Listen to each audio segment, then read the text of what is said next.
Good evening. The study session, December 9th, is called to order. Mary, would you do a roll call, please? Yes, I will. Councilmember Bush? Here. Councilmember Stearns? Here. Councilmember Gilmore? Here. Mayor Liston? Here. Deputy Mayor Sherman? Here. Councilmember Sapp? Here. Councilmember Gutierrez? Here. Thank you, Mary. Tonight we have City Manager Mark Ziegler with Interim Community and Economic Development Director Jason Dose is here to share information with us about our animal shelter and animal control. Gentlemen. Thank you.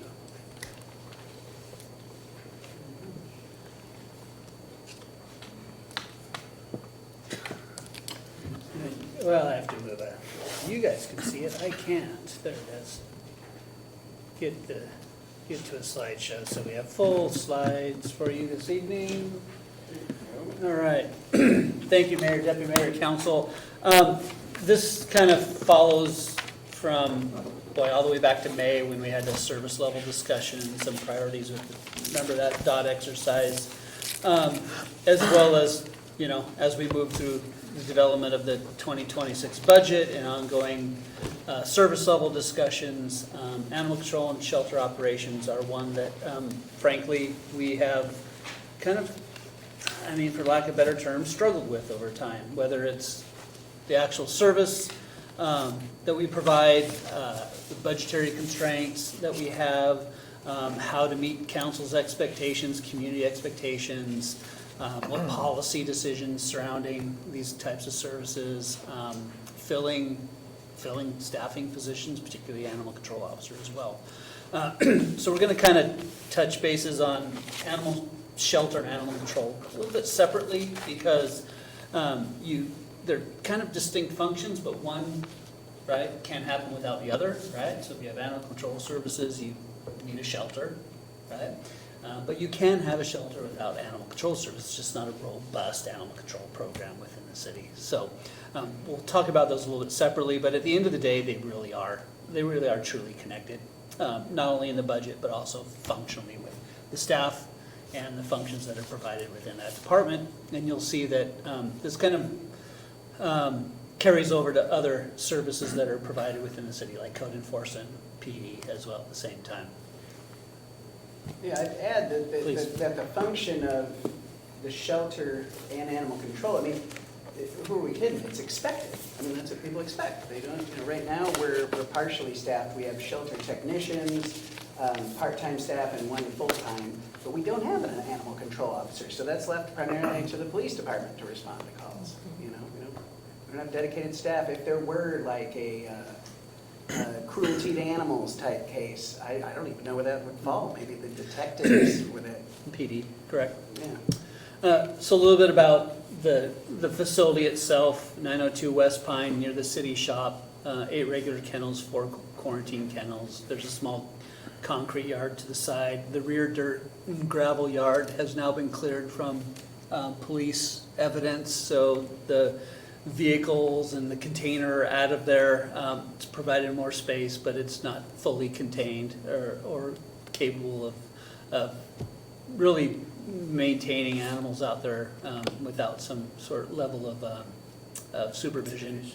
Yeah, we did recently replace the roof and this year replaced the HVAC unit to make it much more comfortable and maintain the viability of the structure. But there's still a number of things interior wise, some paint, some upgrades to the kennel. The kennels are old, don't function appropriately as far as like guillotine doors where you can separate dogs, where you don't have to enter into the kennel yourself and put yourself or staff in danger, particularly if they're a dog that's susceptible to going after you or going after another dog too. You can separate those. There's some fence repairs that need to be done in the back just to make it more secure. The floor drains don't always drain well, a little bit of a maintenance issue, but they crop up every once in a while where you have to go out and jet them up and take care of them. There's some security issues down there. It gets dark. We don't have security cameras. There is some lighting, but certainly it's a little dark down there in the evening hours. We don't have an adequate vehicle at this point. We've moved some things around with an SUV with a cage or without a cage, and right now it's got kennels fastened in the back, and it's a hand-me-down, pass-me-down vehicle from the police department. Maintaining a washer and dryer long-term, especially a residential washer and dryer in that environment, doesn't work very well. And you're limited in space and whether you can get a large commercial appliance in there at all. So staffing, we are budgeted for the animal control officer. As you know, the animal control officer left. And we've now staffed it with a lead shelter technician, so we can provide that 8-hour-a-day care for the animals, do any intakes, adoptions, and things like that. And then there is 4 part-time animal shelter technicians that'll work evenings and weekends, sometimes mornings, depending on if an animal has to be transferred to a vet appointment or something like that.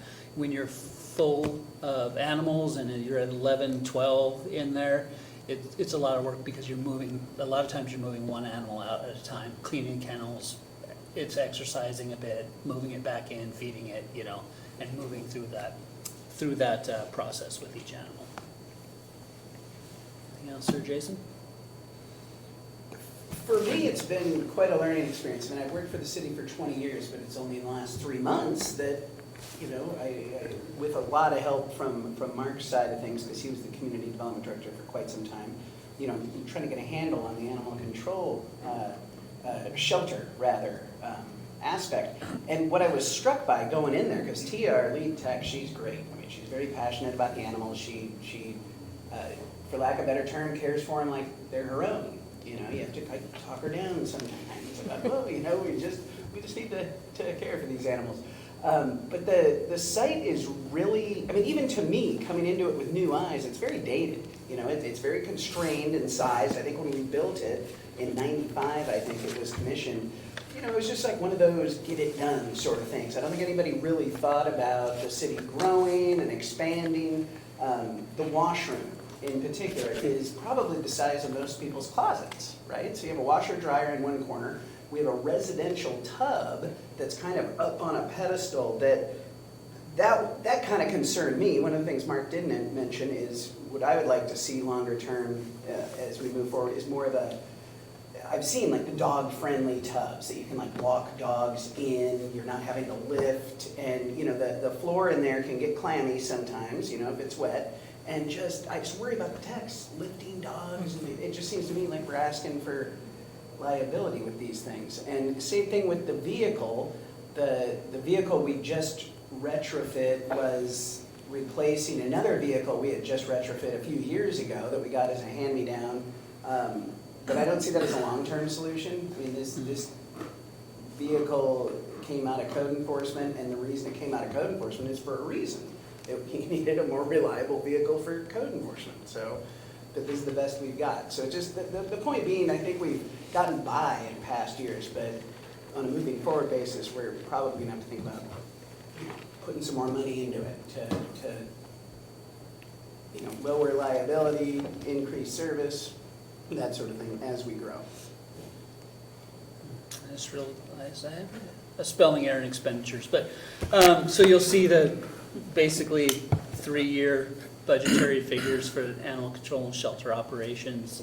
Back in '23 at 87, and it's increased pretty significantly there. Back in '23, there was a combination of code enforcement and animal control so it was a half-time animal control officer, and they're half-time code enforcement, and there's a full-time code enforcement officer. So there's 2 positions that kind of shared those duties at that point. So that's why you'll see, part of the reason why you'll see 2023 expenditures being lower than moving forward. Underneath that revenue that we've seen from across the line there is the total impound fees for people that are surrendering animals, adoption fees, animals that go out, any donations, and then licensing fees, as you see as well. We, in 2024, with that animal control officer, certainly the revenue was up because we had more robust licensing, more contact with individuals, stray dogs, dogs at large, and things like that, and get them licensed, but also more active and robust adoption program. Below that, you'll see some of the stats that we have. One thing that we were fairly surprised about were the calls for service through MACECOM. You'll see year-to-date in 2025, 386 calls through MACECOM for animal services. But it's really trending that way over the last 4 years, as you'll see, back to 2022, 396 calls. So there's a We also had 42 more on My Civic. correct in 25, so 42 more coming through My Civic, and these could be anything from barking dogs, dogs at large, strays, could be injured dogs or something like that. So the calls for service are still rising. Okay. And I think that's what we've seen, over time, particularly when we got out of the COVID pandemic, and Yeah. shelters became quite full across the country, really. And we saw that here as well, and more calls for service, more animals within our shelters. 2023, 22 and 23, 71 animal complaints were investigated. During 2024, when we had our animal control officer in place from May through August, there were 74 animal complaints investigated. Nothing by our animal control staff. We have had a couple incidents where our PD has responded to these. Usually in those, they've been, I'll say, the individuals owning the animals have complied with whatever was needed at that point, whether it's securing the dog or taking care of removing it from the premises or whatever that occurred. When I did ride-alongs with the PD, I was surprised how many calls were about dogs. It takes up a lot of their time. I was really surprised with that. Yeah. And certainly those will be prioritized under calls, especially if it's stray or dog at large or things like that, when it's something that is more significant to health and safety of the public. So PD's making that call at the time those calls come in. So we have Shelton Municipal Code 7.04 addresses pet animals. There's a number of code sections that apply from licensing, removal of tags, maximum number of dogs or cats allowed. Licensing still requires a license for cats in the city of Shelton, as well as dogs. Cats? I did not realize that. I thought We took that I thought off we took that off. in 2022. We took that We off. took that off. It should have came out. Okay. We'll check the ordinance. There is an ordinance 1983-0122 from 2022. Yeah, it's still in the first part. Okay. All dogs and cats kept in the city over 6 months of age shall be licensed. We said yes to dogs and no to cats because it was a big deal. Oh, I remember some of that discussion. Oh, and yes to 6 chickens. That was in there too. So I remember conversations about chickens. Yeah. I didn't realize.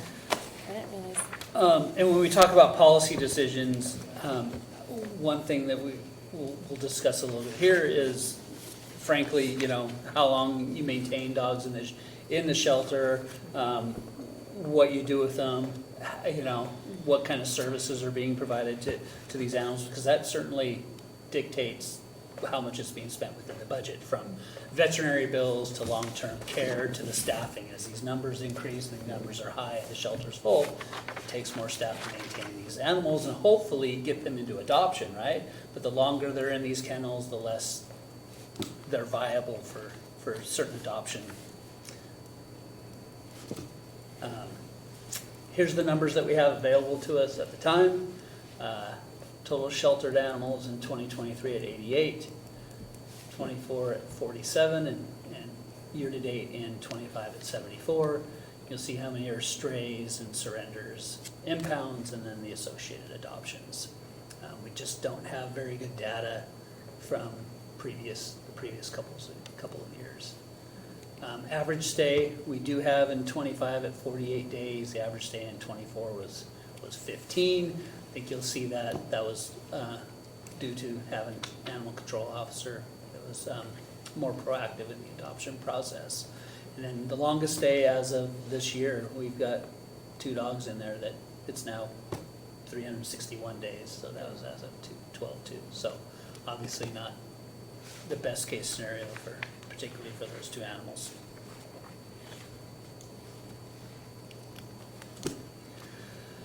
So that leads us to kind of those discussion points that I led off with, where are our priorities for animal shelter and animal care? What's our community expectations? Falls within the service levels, because you can address, certainly strays, surrenders, people that bring the dogs by and surrender them. At this point, most dogs that come to the shelter for surrender we're taking in, whether they're county residents or not, because the implication is that dog might just be left in the city of Shelton, right? And then it becomes an enforcement issue for potentially PD, a call for service or things like that. Impounds if needed, so if the animal's in danger, it's being mistreated, something like that.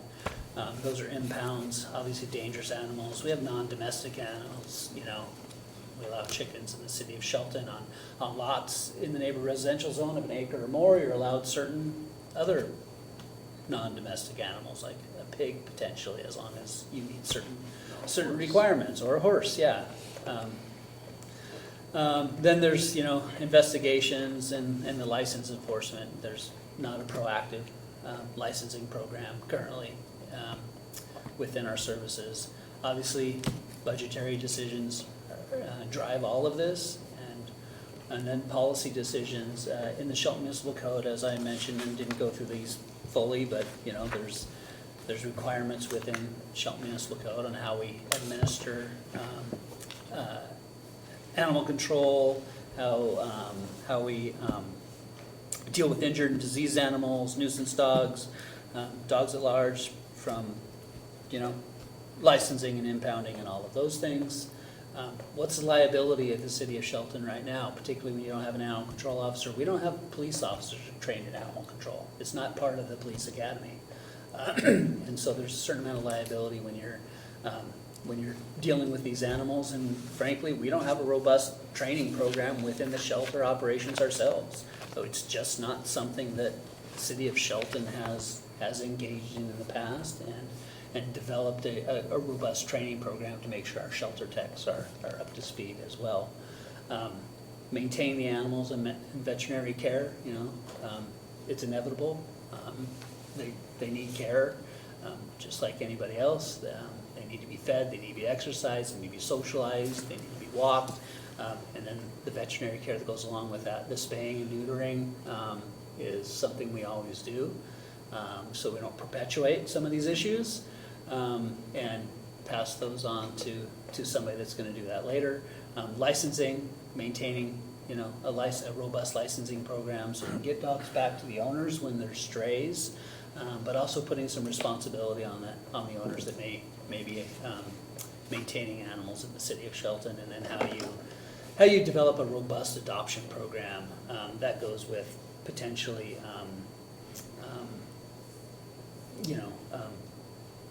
advertising the dogs, site visits, everything else that goes along with that, and then receiving the money, right? Taking the money in, the paperwork that goes along with it. We're still a governmental entity. We still create a lot of papers, right? And particularly when it's dealing with an adoption of an animal and transferring that animal, and then receiving funds and maintaining the proper protocols for receiving of public funds at that point. Certainly, there's other agencies in our area, as we've seen with Joint Animal Services in Thurston County. They partner with Thurston County, Tumwater, Olympia, Lacey, Bakota, Yelm, and other entities like that. We don't have that robust of a program here. Mason County's, I know, kicked around Animal Services, and I believe they're entering into an agreement with Joint Animal Services at some point, at least from some of their commission meetings.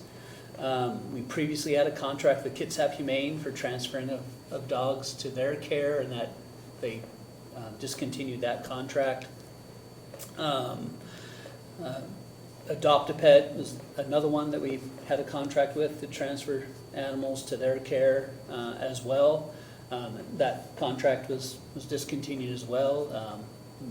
My understanding is capacity issues and whether they're able to maintain, the service that they're providing in addition to what would come from the city of Shelton. We were paying them for that service and that transfer.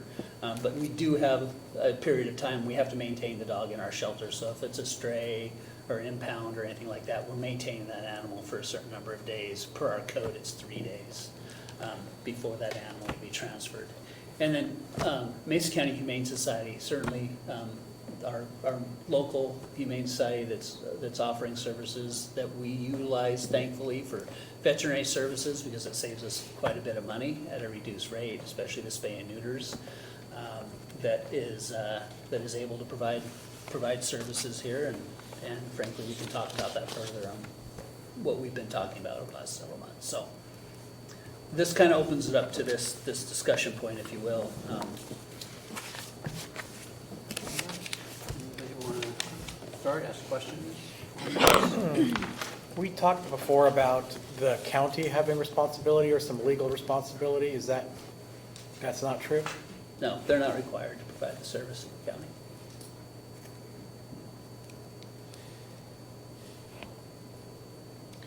Where are we at with negotiating with other entities to take over control services? We can enter into that discussion after this if you like. We've got representatives from Mesa County Humane Society here. We've had some productive conversations about the services they could provide. We certainly, there's no agreement obviously because I don't have direction from council. My hope is tonight we have some type of direction on where the council would like to go so we can bring back further information at a later council meeting. So currently, most of the actions that have to be taken are being taken on by the police department, and they're not fully trained in doing that. Is that correct? There's nobody in the city of Shelton that's fully trained in animal control services, correct? And it's I'd say it's police and code enforcement. Yeah. police and code enforcement. Animal calls. Yeah. So how much time is the code enforcement and the police using for animal calls? It's like one a day, it looks like. Yeah, our code enforcement officers telling us it's probably about 4 hours a week in general that they're out helping out with animal services. So it's just another body, to be out there if it's a stray or if it's somebody else at the shelter and they're alone. Maybe they had to, the lead shelter tech had to go to a vet appointment or something like that. It's somebody else to backfill. Meet somebody for an adoption, handle a call if somebody's bringing a dog in for surrender or anything like that.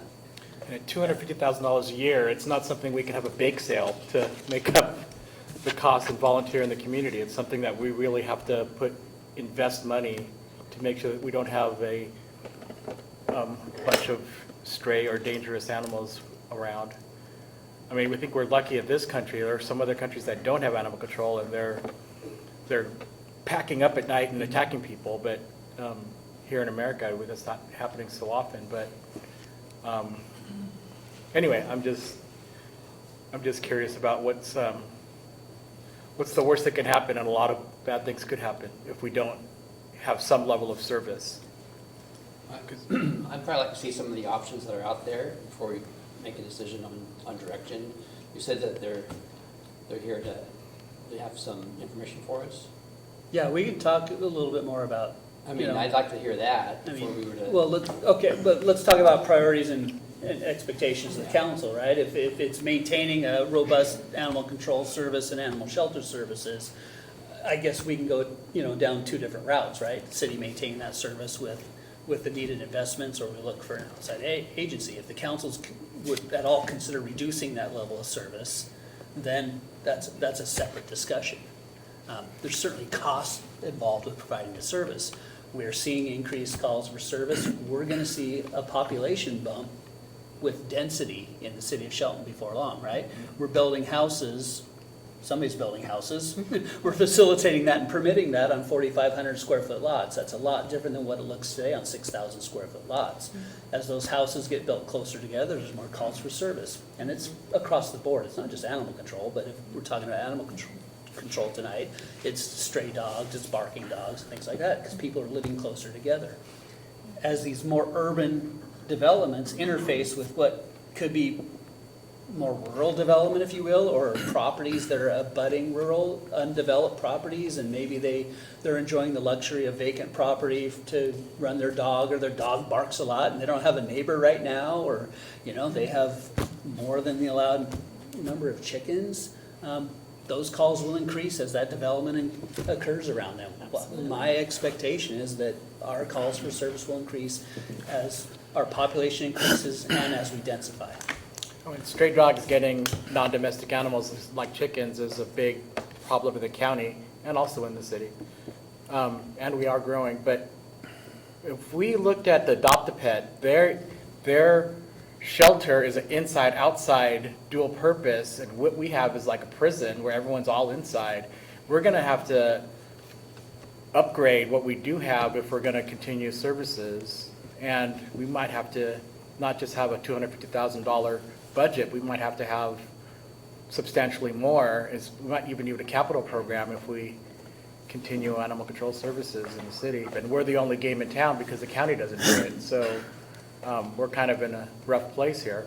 Yeah, and to me, the lack of networking ability right now, what I mean by that is, getting dogs out for adoption quickly. That's the biggest struggle to me, because that's a very small shelter. It's tight quarters, and I mean, the way you put it, it's like a prison. It kind of is. It wasn't, I don't think it was built thinking animals would live there long term. And we have a couple of animals that have unfortunately been there almost a year. I think that what we need to start looking at is moving forward. Like you said, we're gonna have more people, we're gonna have more dogs, we're gonna have more calls for service. Calls for service don't come into the city, they come into the 911, they come into the non-emergency number. So I think what we need to begin is we need to start looking at moving animal control and code enforcement back to the police department.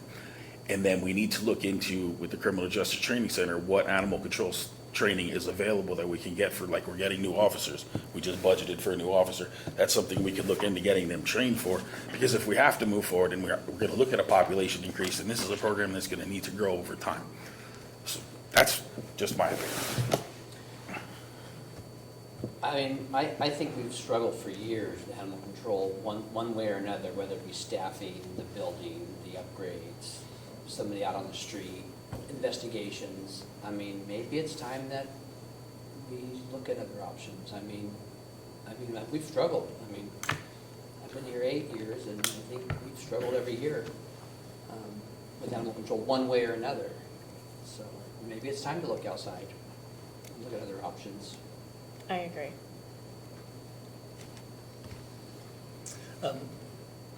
I'm sorry to burst your bubble a little bit, but one of our officers is leaving after the first of the year.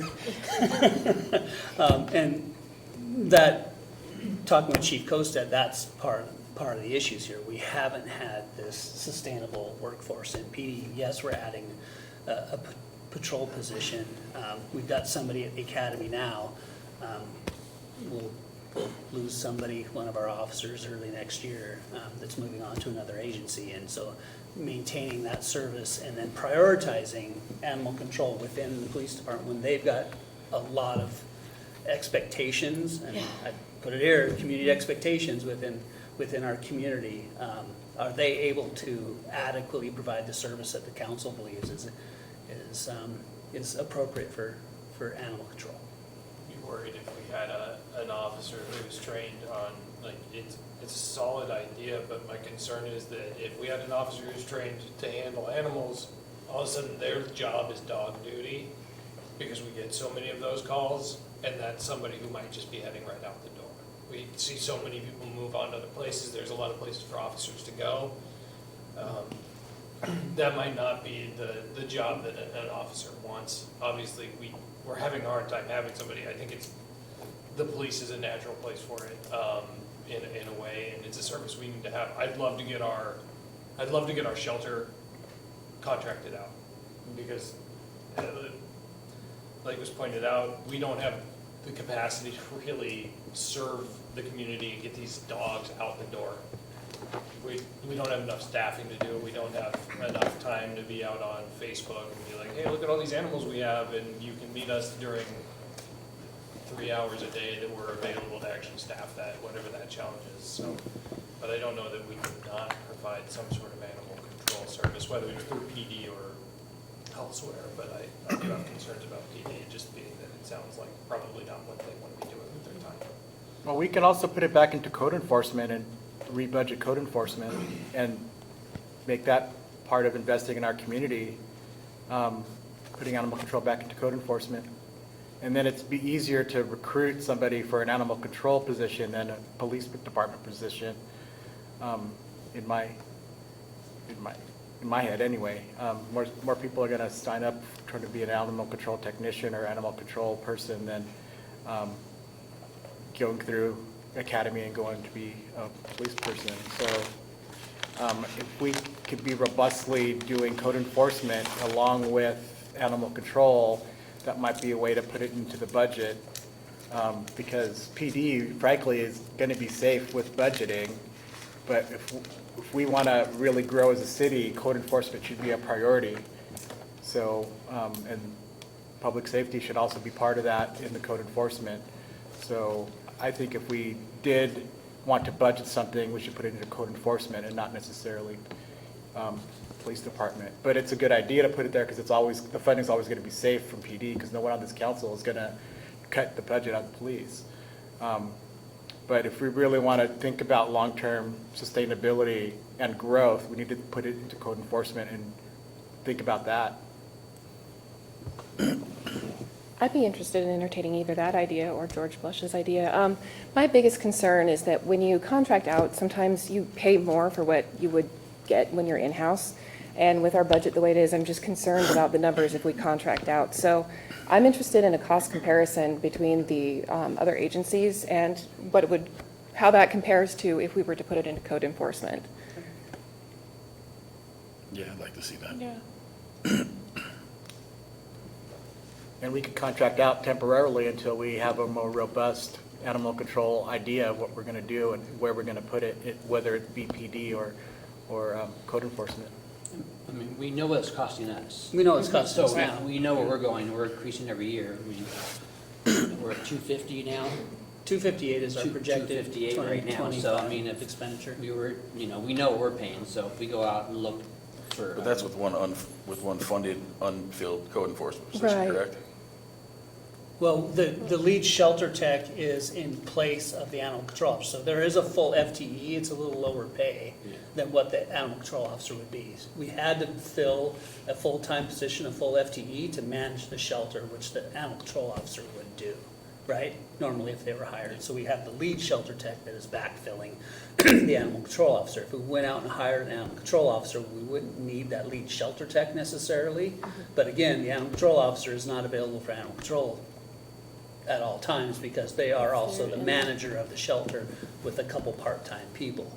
It doesn't, in fact, it gets probably a little more expensive with the animal control officer because it's a higher pay, it's a more competitive market. Or could we work with the animal control tech and see if she wants to become a code enforcement officer? Potentially, we had the animal control officer position open when she applied, and we had it open for several months. And didn't have viable candidates. So she wasn't a viable candidate? Didn't apply. Oh, okay. Yeah, no, sorry.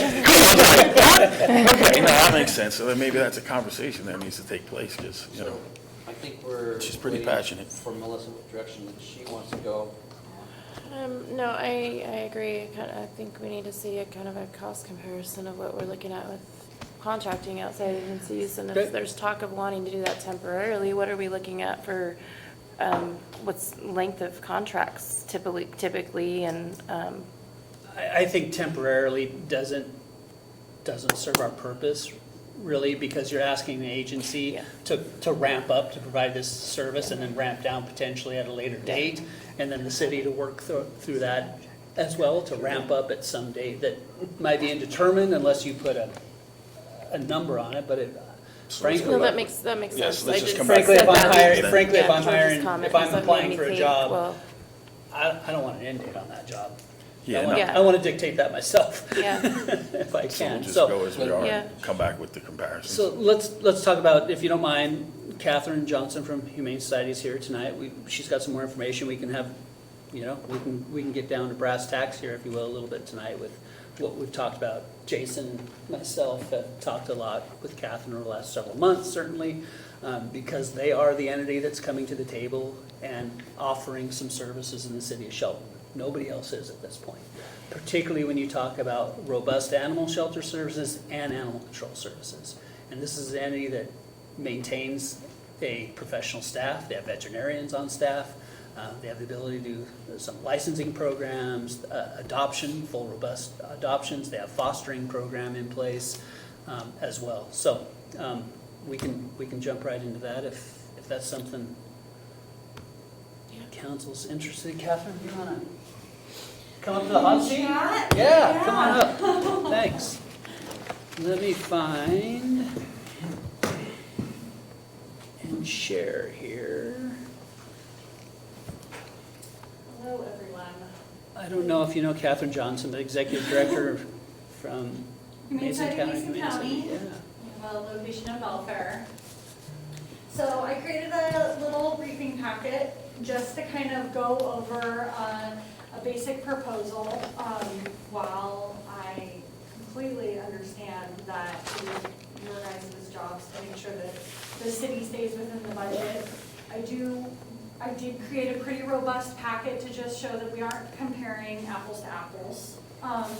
Services that we are currently providing and that we can provide are a bit more robust just based on the level of programming that we already have in place, the community partnerships that we have, and the expertise that we have in this very specific sector of animal welfare.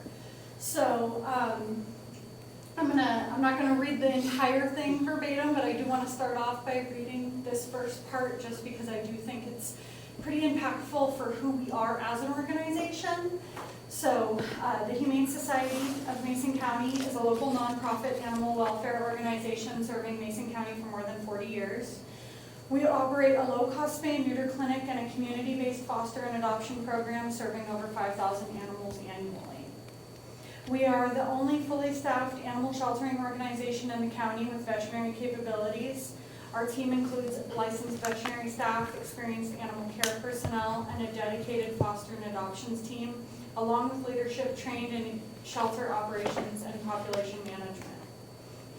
We have the experience to respond to cruelty and hoarding cases, partner with first responders during emergencies, and support social services and families. This critical work keeps our community healthy and safe. Our mission is simple: to provide compassionate, effective, and community-centered animal services that support both animals and the people who love them.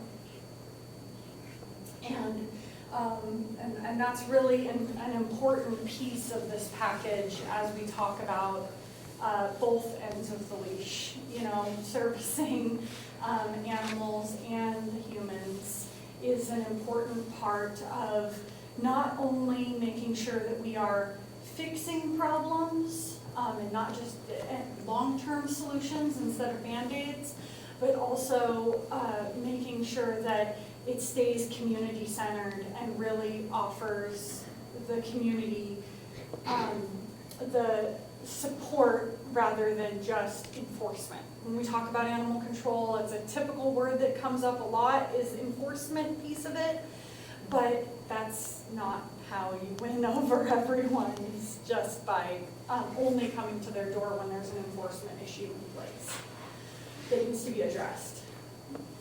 So the city, why the city needs a partnership. Modern sheltering is different. Like Jason spoke about, how the shelter was designed is how sheltering looked. 30 years ago, when the shelter was built, that is what sheltering looked like. Animals were not designed to stay there long term.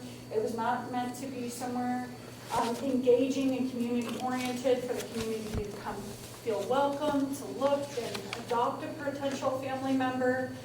It very much had some pretty grim services that it provided and very limited population was a lot smaller back then. And the standards for animal care weren't as clearly identified as they are these days. We do have so many more documents at our disposal, things like the ASV guidelines, animal sheltering, veterinarian guidelines that say things like the minimum amount of time that a dog should be spending in a kennel, and the size of the kennel, and how often the animal is fed, and how long of a length of stay before you should start looking at transfer options or fostering options or getting the dog in some kind of training program. So there's a lot more things now that are more clearly outlined that can set us our guidelines. And that is where this is kind of taking us, is nationwide and locally also. We are seeing trends that are adding to this pressure. Shelter intake is increasing all over the United States. As veterinary costs are rising, veterinary appointments are more limited.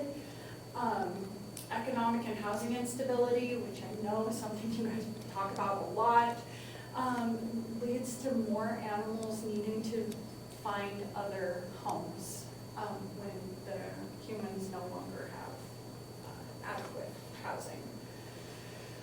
So partnering with us helps you get access to the team that we already have, the staff that we already have very dedicated and experienced in this field, and the programming that we have in place, as well as our medical staff and our foster adoption network. We have a lot of followings in our marketing materials, people visiting our website. Our high volume spay and neuter clinic services around 5,000 families annually. Around 4,000 animals annually, or families annually, and that is a huge network of people who know about HSMC, want to engage with HSMC in volunteering and adoptions, fostering adoptions, and of course the ability to provide consistent, humane, and legally compliant animal services without expanding your guys' internal workforce. Because as we know, the employee turnover is expensive, and retraining is just difficult.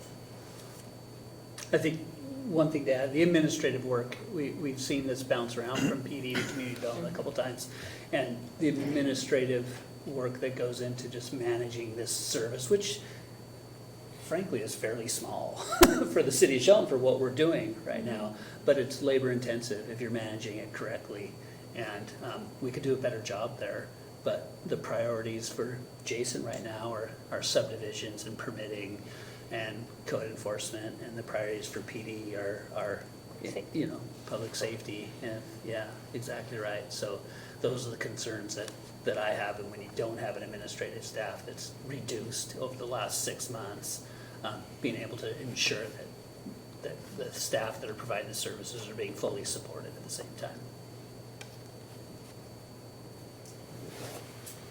So what we are offering to basically take everything off of your plates for a full contract.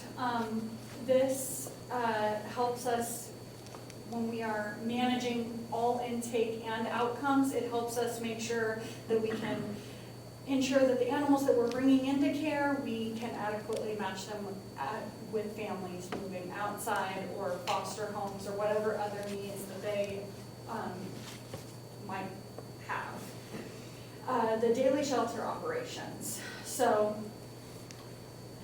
safe, humane housing and daily care obviously is #1 priority. That is a bare minimum, making sure the animals are fed twice daily, and the staff is always there to monitor, make sure if there's any signs of illness, sickness, any behavior concerns, any animals that are not doing so well, need more time out, need outside of the kennel, need to be placed in a foster home.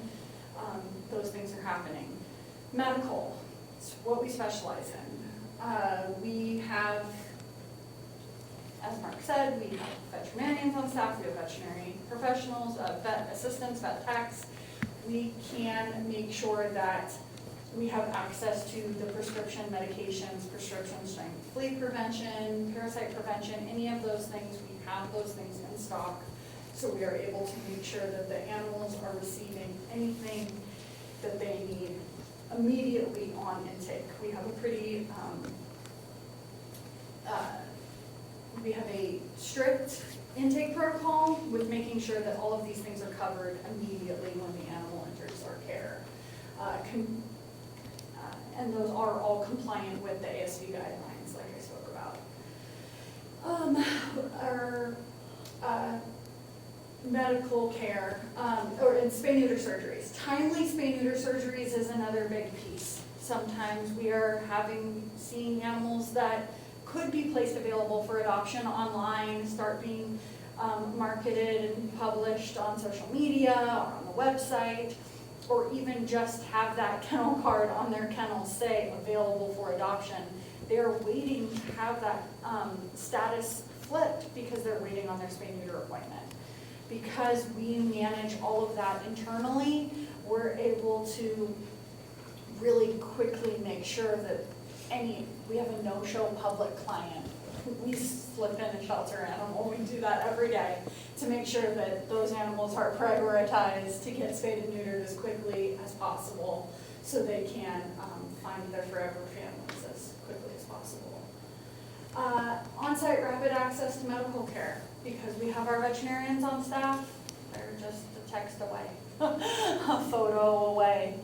Again, something that we are quite well versed in, making sure that we at least have access to medical knowledge as quickly as possible, or medical hands if needed. Enrichment and volunteer dog walking program. Some of these things, so added enrichment being that toys, making sure that we are out there asking for donations of these things or purchasing these things, having volunteers make these things. Programs like volunteer dog walking program or doggy field trips, overnight trips, things like that. All of those programs are something that takes program staffing.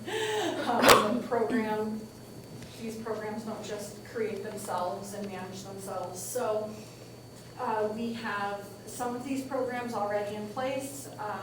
They just need to be modified or changed to be able to meet this location's needs. But also, some of them do need to be implemented or created from the ground up. That takes time, it takes a lot of staff time to make sure that these programs are being managed appropriately and consistently. And these do provide great opportunities for the city of Shelton residents as well. Behavioral support, we have a trainer that we work with quite routinely for those types of things. Again, another program support piece. Adoption and transfer coordination, we do a lot of this. Close partners with organizations far and wide to manage transfers when we have more animals in care than we can get adopted out quickly. And then, again, our foster placement. Currently, we are primarily foster-based, and so we have a foster team, staff that manages onboarding, training, all of the legal forms that our fosters need to sign, and maintaining the daily, weekly communications with those fosters, scheduling those fosters for booster vaccine appointments, all of those pieces and parts that go into the foster program, something that HSMC already has established.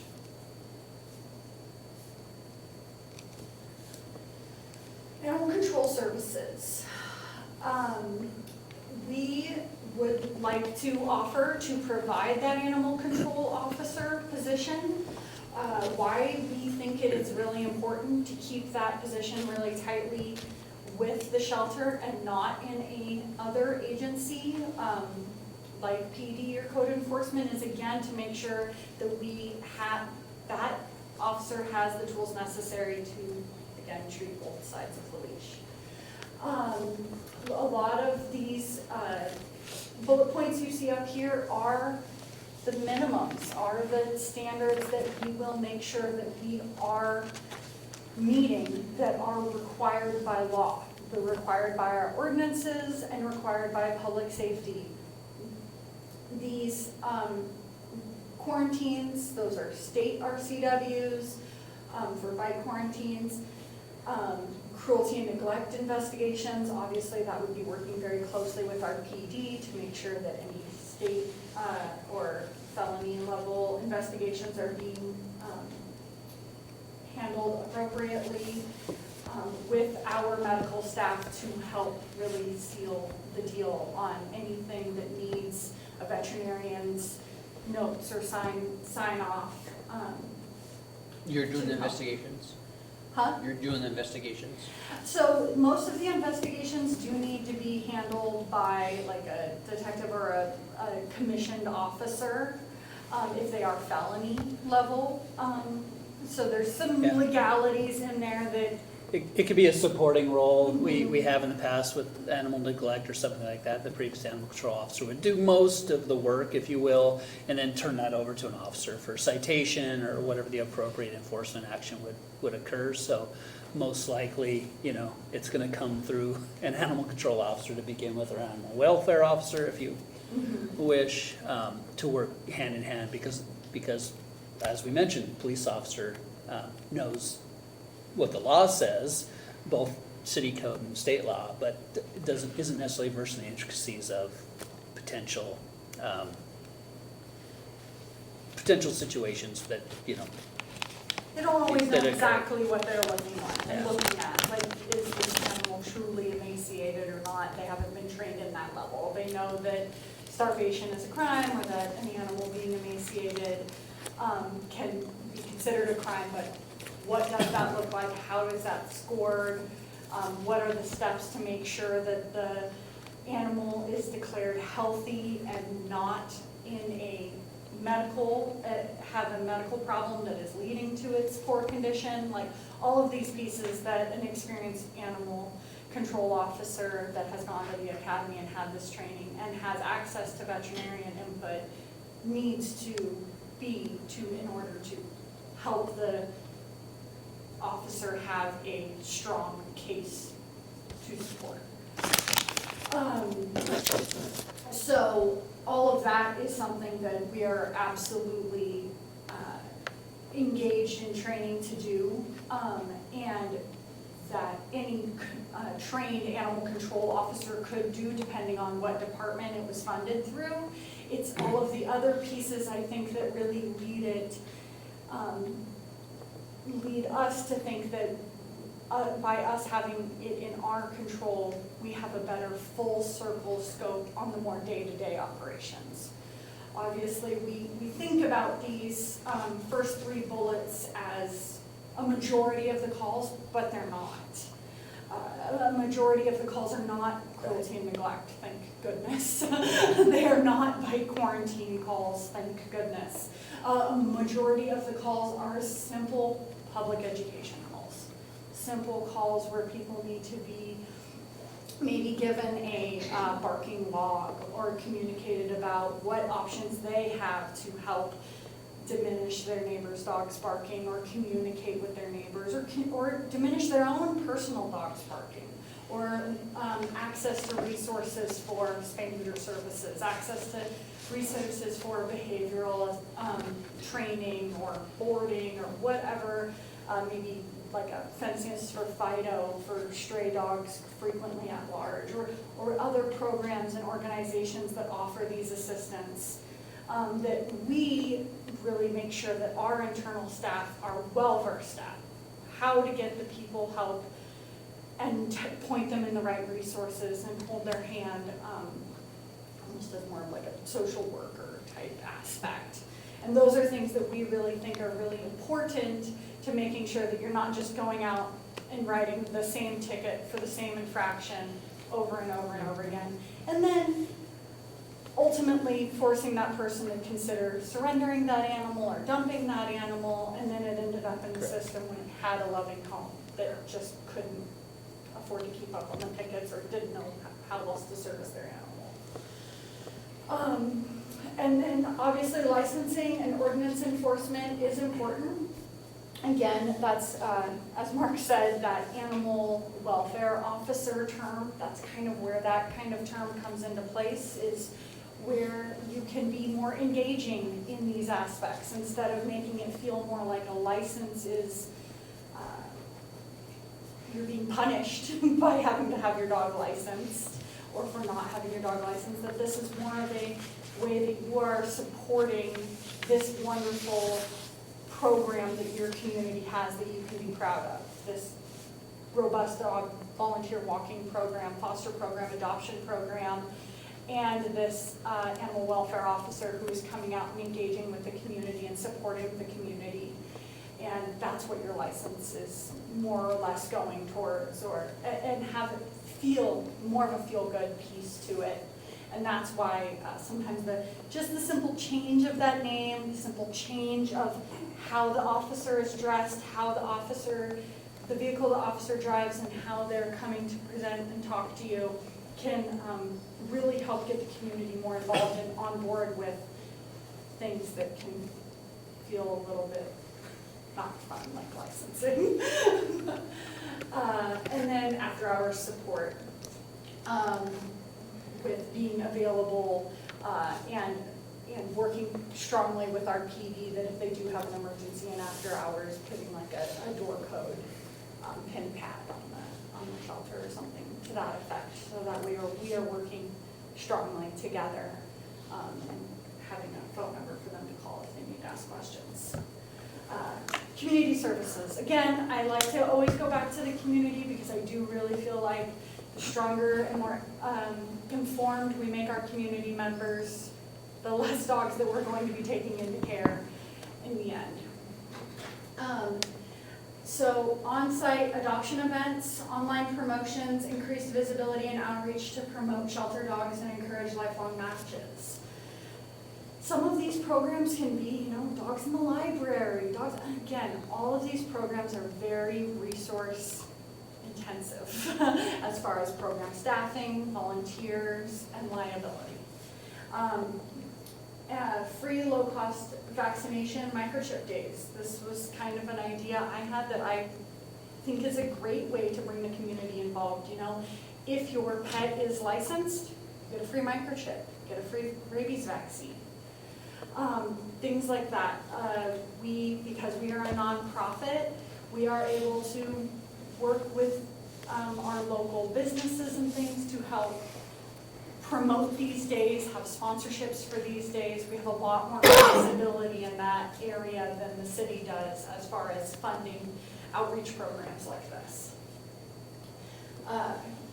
Community education, again, that goes everywhere. That is our open shelter hours where the community can just come in and have consistent staff to engage with and ask questions with.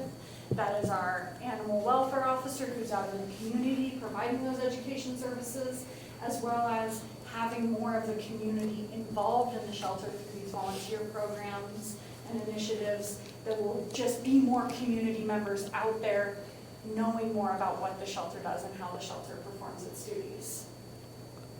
And then transparent reporting and communication.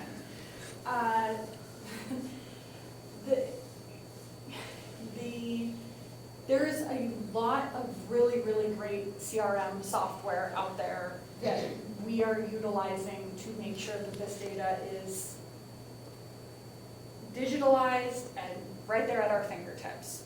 Anytime we are intaking an animal, we are not just doing it on pen and paper. We are intaking it into our computer database that is automatically publishing it as So if we intake a stray, it's automatically on our website, on our stray page. It's automatically on Petco Love Lost Found. Automatically. We don't have to do anything, it just auto-integrate, these systems are auto-integrated. And the intake process has a lot of these questions that are very customizable to help us make sure that we have all the reporting purposes for you, which is what jurisdiction was the animal found in? What street was it found in? What were the notes of who it was found? Who was it found by, with a record of that person, and have they brought in other animals? Did they fill out a surrender application last week for this animal and now we're bringing it in as a stray? These are all things that having the system, having all of this data in a computer system helps us identify and manage the data a lot more cleanly, and then in turn report that data to all of you in a much more organized and consistent fashion. Catch up here, Mark.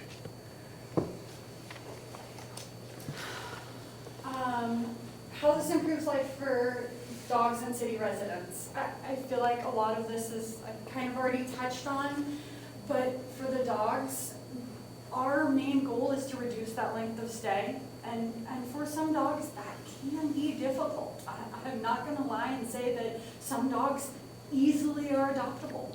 There are certain breeds mixes that are going to sit in the shelter longer. But what that looks like with having a larger program structure is we have more options for them. We can get them into foster care. We have transfer coordinators that can transfer them out to other organizations, other jurisdictions, where maybe that breed goes more quickly through their shelter than it does in our area. As well as our social media, our social media following, like I said, all of these different integrations we have where the animals are posted immediately. And so reducing the length of stay is the biggest part. But also medical care is really important, making sure that any animal that needs medical care is receiving that medical care as quickly as possible. And that by having it done internally, we are drastically reducing the cost, which gives us a much larger scope of options in medical care to be able to provide. A medical service that we can just add on to at time of surgery, neuter or something, for little to no additional cost, maybe a little increased anesthesia time, maybe a little more suture. It could be something that could cost the city at a general practice hospital a couple $1,000 or an emergency visit. Which we've experienced a number of times over the past year, in the couple $1,000s per animal.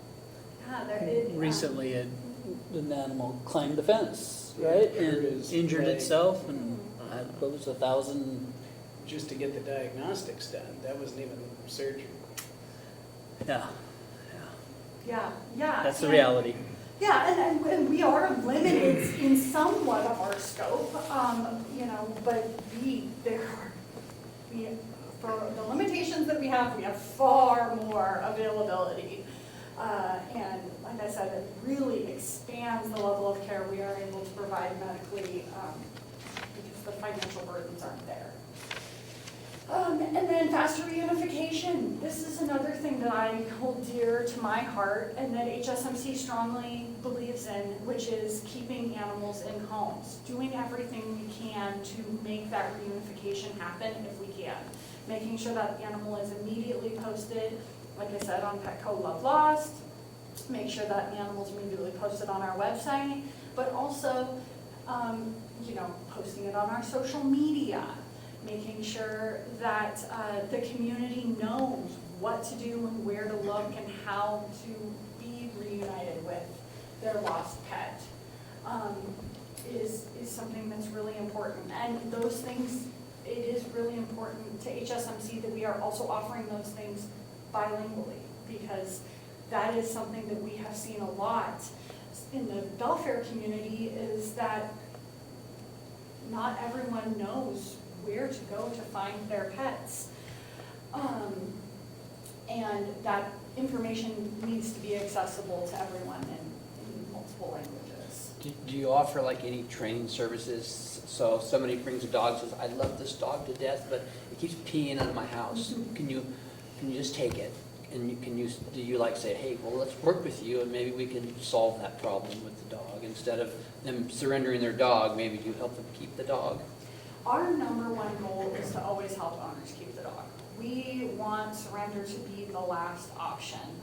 Sometimes it's just a conversation. Sometimes people just need to be heard and feel as if they know that they're not giving up on the dog, that their frustrations are valid, and that there are other options out there.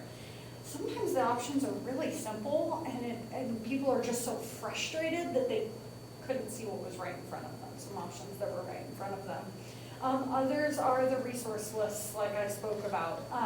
We are constantly engaging with our other animal welfare partners to make sure that our resource lists are as much up to date as possible with what's available out there. There is organizations that specifically offer low-cost training initiatives, free classes, free online courses, YouTube channels, all sorts of things. And we try to really make sure that we are as up to date as possible at what is out there. And a lot of that comes through too with us trying to train our fosters. Training our fosters is like training owners. You know, we're having to work through their issues and then they're telling us, oh, I watched this video. And a lot of that engagement is really helping us too with helping the owners. And not all owners are surrendering because of behavior issues. We also get owners who are choosing to surrender their pet because the medical costs. And we do everything we can to either A, find funding to make those medical costs free of charge for them, or sometimes it's just as simple as providing the service for them and charging them our reduced rate. I mean, we had a German Shepherd come in from Allen on Friday that needed emergency surgery, that they literally left the ER because it was $5,000 and came to our clinic and we charged them like $280. He was more than happy to pay $280 in comparison to the $5,000. Yeah. But there are some cases where that services do need to be offered for free, or that they are more long-term than that as well. So reunification, yeah, behavior support and enrichment, and then Shelton residents. So yeah, so some of that goes into that too, is giving them more options than just surrendering. That's that education piece and information piece. A faster, more reliable response to animal control and public safety concerns. I think that this is just something that would happen with us having a full-time employee dedicated to these services, as well as additional trained staff that they're working consistently with. Improved public safety around loose and aggressive dogs. Again, that comes with that animal control officer position. And then help for residents who find strays or have animals in crisis. Again, like I said, sometimes we can be able to provide those medical services internally if they are in crisis. We do also have some additional programming, such as like our ASN program. We have a program called Animal Safety Network, where we provide temporary boarding for individuals who are undergoing housing crisis, or if they are undergoing a medical crisis and they're going to be hospitalized and they need temporary boarding for their pet until they get out of the hospital. Our Animal Safety Network provides a level of service for those types of individuals as well. And then just simply having staff to provide open hours. Am I correct that the shelter's only open by appointment only right now? Or- Essentially. Yeah. With staff being pulled in so many directions, it's hard to establish open community hours. And it's maybe not even always worth the staff's time, with the community not really understanding what the shelter is, what services it can provide, and why they might want to just go down there and chat with the front desk, you know, and ask a question or raise a concern that they have. So we will be able to have that community engagement piece with a phone line or an in-person interaction. And then positive community engagement opportunities, like I talked about, the vaccine clinics, microchip clinics, also just having more knowledge and access and information to the services that we are already providing down in welfare. So knowing that those services exist and how to get their animals or themselves support through those services. For the city government, for you guys. A trusted partner. I think that, I would think that you guys are probably a bit tired of talking about this all the time. Like Eric said, it's something that has been talked about the whole 8 years you've been here. So we can be that trusted partner to just make sure that we are giving you the information about the services that we are providing, when we are providing it, on whatever cadence we decide that you guys need these updated numbers, and know that there's not a lot more going in for the infrastructure of the city as far as training opportunities and all of those pieces that I'm sure Jason's going to miss about his job. So that's something that we will be providing. And so that's, yeah, that relief from hiring, training, supervising shelter staff. And then assurance that all work is done to legal and national standards. Like I said, we are very familiar with the ASB guidelines. We have experienced shelter veterinary staff, as well as myself, who is very experienced and informed about what the standards of care and the legal requirements of animal sheltering services are. So this is a little bit of the breakdown of the financial snapshot. So we're gonna work through what the budget snapshot looks like, just to make sure that you guys have a kind of idea of what these things are covered. So the covered positions that would be down here at the shelter would be an animal care manager, an animal welfare officer, shelter services assistant, or what we kind of call our intake and outcome kind of floating positions. So they're really well versed in how to communicate with an owner surrender and also how to communicate with a potential adopter. And then our ACTs, so those are our just animal care staff, as well as and then what this funds is all the pieces that those people would then be providing.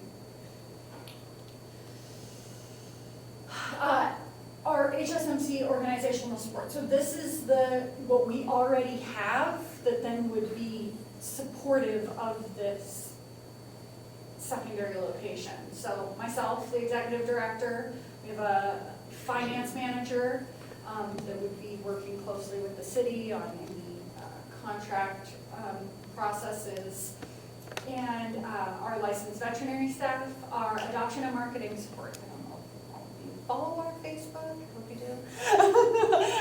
But it's pretty robust. We try really hard to make sure that we are not only updating our social media, but sending our constituents routine emails and information. And then administrative and volunteer support from our already robust volunteer network.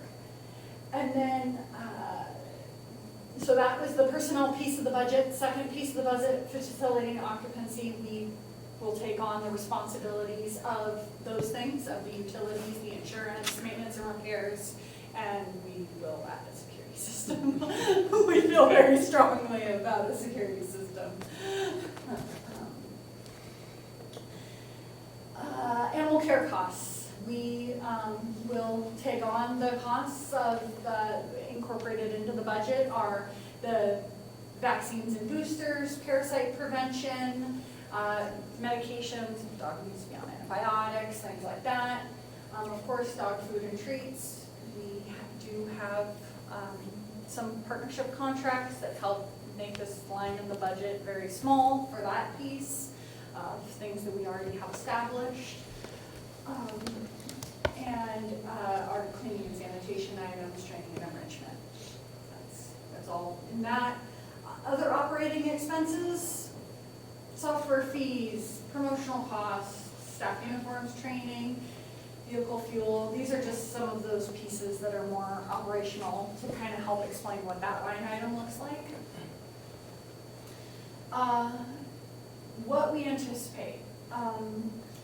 We do project intake of about 140 annual intakes, and with approximately 50 of those being successful reclaims of dogs being reunited with their owners. That is what helps figure out those other pieces, the animal care pieces and the staffing of the number of the revenue offsets, I'm sorry. I think I'm getting tired. Revenue offsets is what then will be bringing money back. So the revenue is, adoption fees, owner returns, licensing. Startup costs, we do think that there are a couple significant upgrades that should be completed to the shelter, and that being the guillotine doors that talked about for safety, kennel covers to prevent dogs from ever escaping and being in the kennel with another dog, and a rescue, which is the solution that we use to clean the kennels, a spray system, so that way you're not using a squirt bottle. It's actually attached to the hose and comes out in a foam to make sure that disease transmission is minimalized as much as possible. And then those are the things that are in the budget, and then additional improvements that HSMC will fund either ourselves or through volunteer work parties, other fundraising initiatives, or other additional things. So here's a breakdown of what this kind of looks like.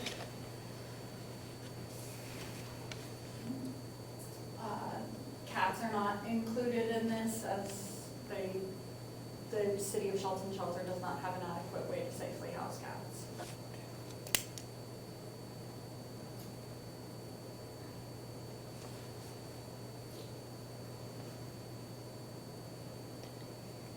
So,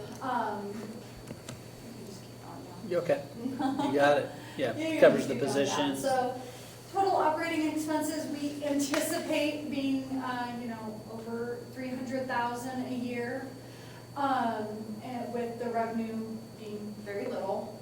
And we would like to propose a partnership into this, as we know that this is a very cost burdensome for the city, at a 70% partnership, coming in at the city of Shelton. Around 202,000 for services. And then the startup costs like we spoke about. Does that increase with more animals?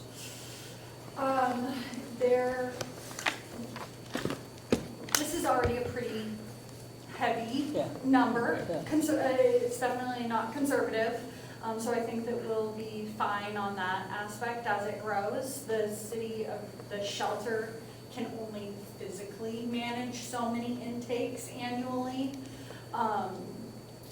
just based on its size, so I don't see that increasing. What about liability if one of your staff is bit by a dog on our property? That's on your insurance. Yeah, we have Yeah. our own That insurance would to still cover be, that. even though it's on So city there would property. be a separate, so it does, City of Shelton lease would be, Essentially a leasing of the facility. so it'd be two separate contracts. We would be leasing the building and then providing the services on separate contracts. That way we are then liable. And for it. one thing, like, I don't know if we mentioned, I might have mentioned, this isn't a reinvention of the wheel. You know, this wheel has been made several times in Kitsap County. As a matter of fact, Kitsap Humane offers services for the city of Bremerton, Port Orchard, Bainbridge. Bainbridge, yeah. Sub-base Banger. Somebody's Banger, remember, so luckily enough, there's some models in this area that are being utilized to better inform, better talk about the services that could be provided. So you list our partnership at 70%. Is that something that's going to increase over time, or will it remain at 70%? We do not have it scheduled to increase, no. Will there be a contract? Like, how long would it be? Yes. Yeah. Yeah, There there's- will be a contract. Right. I guess my question was, because like we have a contract with Mason County Garbage, and then it expires. What would you foresee the contract length be? We want to show our commitment. I think that starting with a 3-year contract would be a good starting point. With obviously some room for changes to happen Yeah, I think, annually. there's some opening periods during the year where we could reexamine the services provided based on the metrics, right? And the information that's provided, which is much more robust than what we can provide, and see what, how we're reacting, how we're providing that service to the community. So potentially we can ask for a greater level of service or reduced level of service based on what we're hearing back from our community. Would more fees bring down the 202? If people were to be more licensing and more adoptions, would that bring the 202 down, or is that a hard number? Our licensing fee is what, $15 right now, Jason? No, Is that I right? meant if there's another $30,000 in revenue, does that bring the 202? No, down? understood, Yeah. but you'd have to license a heck of a lot of dogs to really Okay. drop it, They have right? adoption fees. Yeah, exactly right. Yeah, potentially. Yeah. I mean, And there would be still a lot of pieces to work out in contracting Yeah. of exactly Yeah. where these are going. there's, obviously, when they have veterinarians on staff, you probably can't keep them at the same salary over a 3-year period of time. That's a reasonable assumption, right? So we'd have to really discuss what that looks like long-term. If they're gonna maintain a trained, dedicated staff, there's a commitment that HSMC is making to that, and obviously that's passed on to the member entities. If you had to guess on services that we're providing compared to what they're offering, what percentage would you call that? For what they're offering and what we're doing. This much more robust program, it's hard to say because you saw some of our stats and we didn't have some stats for certain periods of time. Our staff don't receive the training that Humane Society is provided.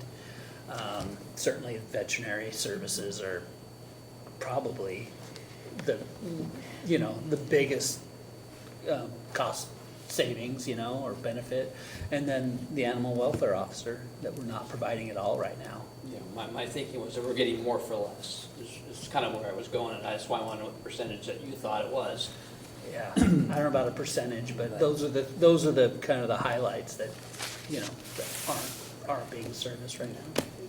It's more like the wraparound services the police and fire department are going for, in dealing with some of the social issues we have. I mean, that's what it sounds like to me when I hear her describe the holistic approach to, animals and their owners. I like the whole leash. Both ends of the leash. Both ends of the We don't address both ends of the leash very well. Well, I love this proposal. I hope we can do it for 4 years, so we don't have to do this again in council. We're getting more services with a huge network, at a lower cost and a partnership at 70%, and we get to take away a lot of the labor that's involved with the PD and the code enforcement. And then Mesa County, or Thurston County Joint Services has like a high kill rate. Adopt-A-Pet has a no kill, but they're not available. And you know what? Humane Society has this great reputation, and they're the only ones here at the table offering us this great offer. And I think that we should post haste get a contract and then extend it for as long as we can, because it's going to save us money than what we're currently budgeting. So I think this is a win-win for the dogs, win for the city, win for the county, win for the labor involved, win for the police department, win for code enforcement. I think we should do this and do this right away. And as quickly as Mark and Jason can put together a contract, that's how I feel about it. And I'd like to hear what else I had to talk about. I have a few more questions. Yeah. All right. So as you have mentioned that we don't have a lot of space, what happens if we have more dogs than we have space for? But if you have room in welfare, would you perhaps transport? Or do you just say, sorry, we have no more room? So utilizing foster programs, transfer programs is a big piece of that. But yes, it would not be considered to use animal care lingo, an open admission shelter. It would be managed intake, meaning we would be working with the community to make sure that we are not just saying yes to every dog that comes to the door and then overburdening ourselves. That there would be a management process to it, people filling out surrender applications, going through proper processes and channels to do everything in the best of our power to make sure that we do not have a capacity issue. Right. 'Cause Like that's- you said, some of the education and training that Right. assures that maybe an individual is more comfortable taking that dog back home rather than surrendering it, Right. and those types of programs, but you And don't those have even go a, as far as strays. you don't have a shelter in Belfort. Correct, Yeah. not for dogs. Oh, okay. I didn't understand Yeah. that part. Yes, Okay. yes, yes. Our shelter in Belfair is our clinic and it's for cats. Oh, okay. So all of our dogs currently, which our annual intake for dogs right now is about 350 dogs annually, are all housed in foster care Oh, and okay. adopted out from foster Wow, care. okay, thank you for that information. And then, so I noticed, what was it, like 5 staffing people or something like that you proposed for here? Yeah, Okay, do you already have those people, or would they be new hires from this area? they would be new hires. And then- I'd say, yeah, my staff in Belfair Okay. is pretty Okay. much down there. And then there's a part B to that, is some of our staff at our shelter now, would they be eligible to apply for that? Okay, okay. Yeah. Because one of them you mentioned before, I think she's fantastic, and I would hate to lose her. Let's see, what else? And this would free up our officers a little bit. This is more for Mark, you think? Officers Yeah. and code enforcement, Yes, absolutely. I feel like they're overly burdened. If we could take a little off their plate so that they could handle the other things that they have going on, I think that is fantastic. I think that's a win right there. And kind of playing off of what Miguel had mentioned, if we were to say yes, and I'm not saying that, I don't know what anybody else feels, how soon would this potentially be able to kick off? We have a couple different ideas of like some maybe phased approaches. This is a big step for us as well. We currently have 10 staff, so Right. this is, 50% increase in staffing. Yeah. So while we are fully ready to take it over, we want to make sure that we're doing it responsibly Absolutely. and making sure that there's not a huge gap in services for the community members. So we are ready to. Yeah, I think Catherine said it, right? This is a progressive transition, if you will. It's probably not turn the lights off and, maybe they show up the next day to turn the lights on. We have animals in care that would remain in care. They have recruitment of new employees. They have animal welfare officer that is probably the most difficult to recruit, maybe. I mean, maybe I'm mistaken, but in our experience, that's been a little more difficult to recruit than the shelter positions. And so we have to weigh what kind of services would transition at what point based on the staffing that HSSC. So there wouldn't be a Onboarding processes, we're gonna wanna make sure that staffing is being trained at our Belfair location by that staff to make sure that we have a really cohesive team, because it will be a team, even though Right. they're working at different locations. I think with, with some direction from council tonight, we can work more specifically and get you some timelines. Certainly a contract would have to come back, but we can get you a timeline that we can demonstrate how that transition may take place that, that we haven't worked on to this point. And I guess this question is more for you, Mark. I forgot to write down, what are we spending on services right now for our shelter? We're projected to spend just over $258,000 this year. Okay. So I have to ask, it was mentioned no-kill shelter. What is your policy on euthanizing animals?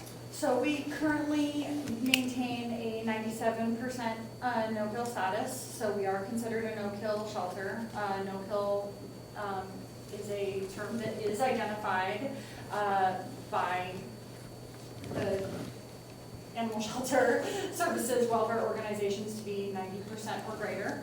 So we have maintained a no-kill status the entire time we've been in operations. We have very limited reasons that euthanasia is ever considered, extreme medical cases and extreme behavior cases. Okay, thank you. I'll follow up a little bit on that. We do have a code section, reclaiming procedure and failure to reclaim, that isn't been practiced at the city of Shelton, but I'll read it verbatim here. The reclaim period, legal owners and persons authorized by legal owners may redeem impounded dogs and cats within 3 business days from the date the city notifies the owner the animal has been impounded. And then disposition, so after adoption or requirements for reclaiming, adoption, disposition. Within the discretion of the city, if the dog or cat is not reclaimed by the owner within 3 business days and a reasonably prompt adoption is not arranged, the dog or cat may be transferred to a registered nonprofit animal welfare organization if the animal is suitable for adoption or else euthanized by a licensed veterinarian. Thank you for following up with that. Yeah. So certainly there's some, based on the council's preferences, there's some edits to that code, certainly with cats, but also potentially with that euthanasia language. I would agree that the best term I heard was, this is win-win. This is a win for the dogs, this is a win for the city. I'm excited. I mean, I never guessed that we would be talking about it. A $56,000 savings right off the bat. So I'm excited. I'm also, I think a 3-year contract is probably somewhere I'd like to go as well. But obviously CPI and all that good stuff, that's your guys' stuff to work out. But I think this is a win-win. I don't think we would ever be able to maintain those kind of services in-house over the next several years.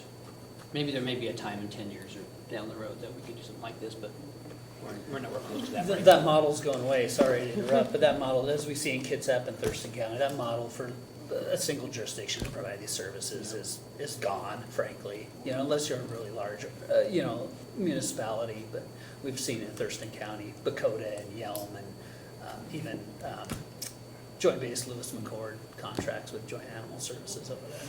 And it seems to be the nature with things. I mean, it's just getting more, liability gets fleshed out more. The, responsible ways to manage are being refined every year, I'm sure. And, like we said, the shelter was built at a different time when the quality control, I guess, or the quality of care was much different. It was doggy jail in a sense. That's what you did with them until they got picked up or adopted out. I was excited for this conversation today. It went very well. I'm happy to see where this goes. Yeah. Good with it. Look forward to seeing where this goes. Yeah.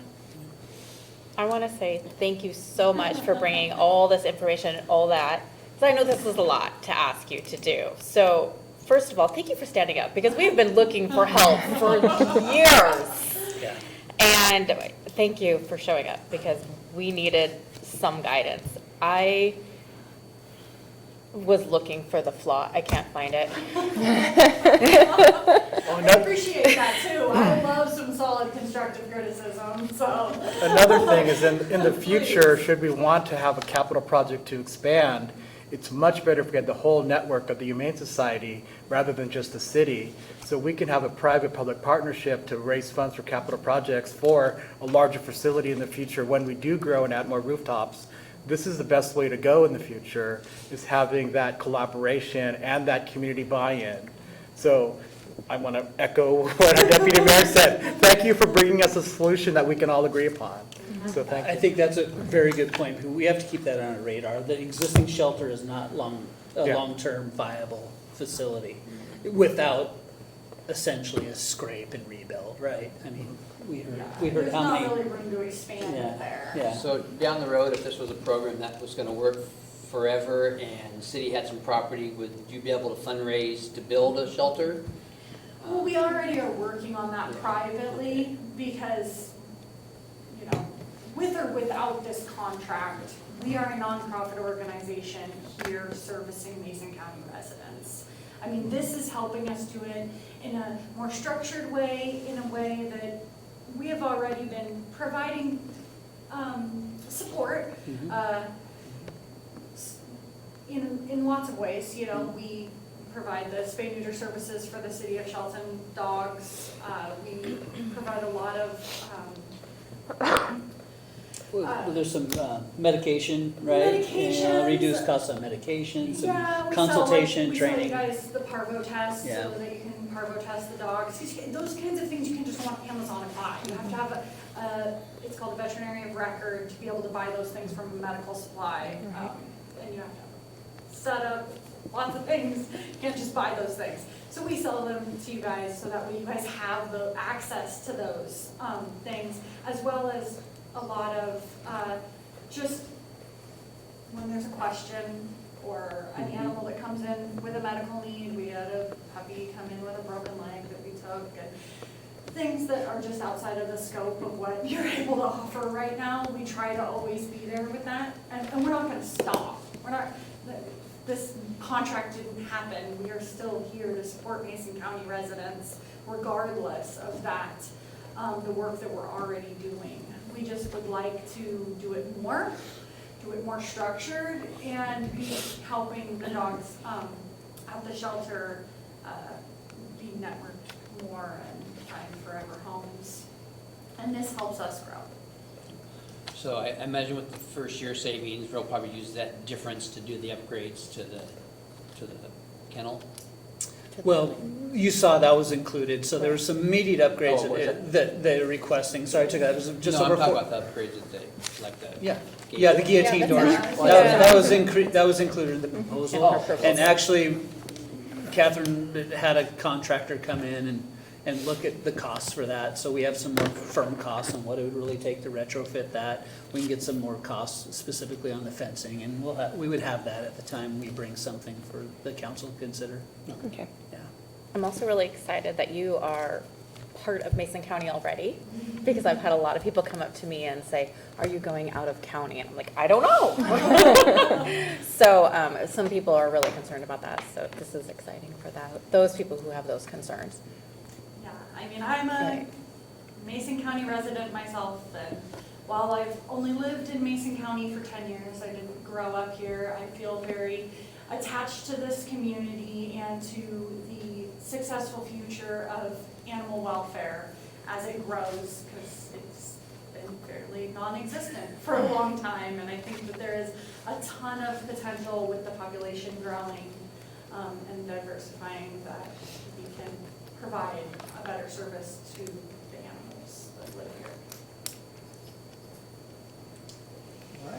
I would just like to say, just to echo what was already said, I really do appreciate your detailed presentation, and your program sounds like it fills in a lot of the gaps, and it sounds like it will help our city a lot, so I'm really excited about this. So I'm looking forward to moving forward. Anything else? At all, on this or anything else? I just kind of want to talk about the storm a little No, bit. just this. Okay. Okay. We're good. So, all right, council have a new item for discussion. City manager, anything items? Just a couple things. We got through yesterday's storm fairly well. We have a storm conveyance under Olympic Highway North, or Olympic Highway South, sorry, Highway 3, that comes off Pioneer Way, under Highway 3, into the state right-of-way, and it's two 36-inch culverts that combine into a box drain or box culvert, and then goes into a 24-inch for some reason. Doesn't make sense, right? Two 36-inch To a pipes being 24. necked down to a 24-inch. Pressure. That got clogged yesterday. It started eroding. The crews put some Corey spalls and everything. It held on. They have some more work to do now. They cleared it out today when it quit raining. They're monitoring it. You might have seen the crews in last night. We had some overtime. We had some overtime at the treatment plants too. When we get that heavy rainfall, we bring staff in to monitor and be there for any adjustments they need to make. So frankly, I think we weathered it quite well. I didn't mean to say weathered it. I did not mean that. Hey, if we're, But we're keeping an eye on it. You know, I saw Goldsboro running really high this morning. We've got, we still have some high tides early in the day and more rain coming our way, another couple inches this week at least. So we're gonna continue monitoring. We went and got more sandbags, and so those are available down at the shop. They're available right near the animal shelter. Somebody can pick them up, drive down and grab them as they see fit. So they can hopefully utilize those for their structures. So I'll keep you updated if anything changes from there. We're working with WashDOT too, because that's within their right of way. We're hoping they take some responsibility over that, but it doesn't collect a lot of stormwater off of the highway. A lot of it comes from the other side of the highway, off Pioneer Way and down in Ditch Line. But we'll continue working with them and make sure that we have some restoration to do actually on Crossroads property. We're lucky that storm pond was there because it entered into that storm pond rather than going down through a property into a structure or through a street or someplace else. So actually that storm pond caught it after it was overflowing, but it eroded pretty significantly. We have some fence repairs to do and some other things there, so we'll continue On my way watching up the that. hill. Yeah. I seen they were over there working this morning. I was like, oh, boy. Yeah, always exciting. all right. Any Thank you. questions for Mark? on that? No? All right, again, our next meeting is the 16th of December, and we have a presentation from the Historical Society, financial report from our wonderful Terry Schnitzer, and our action agenda was everything we did last week, which was a budget supplemental, a Shelton Employees Guild contract, extension on our on-call building services, pool contract for Safe Built LLC, extension on-call building service pool contract for Clarity Consulting Engineering, PLLC, and a resolution for the TMBHO ASO contract for system and care coordinator. Mr. Mayor, I will mention, that was not on your business agenda on the second. That is the second piece of the Mobile Integrated Health Program. So the systems care coordinator that TMBHO, Thurston Mason Behavioral Health Organization, would hire. So this is the contract with them. So they can go out and hire that position.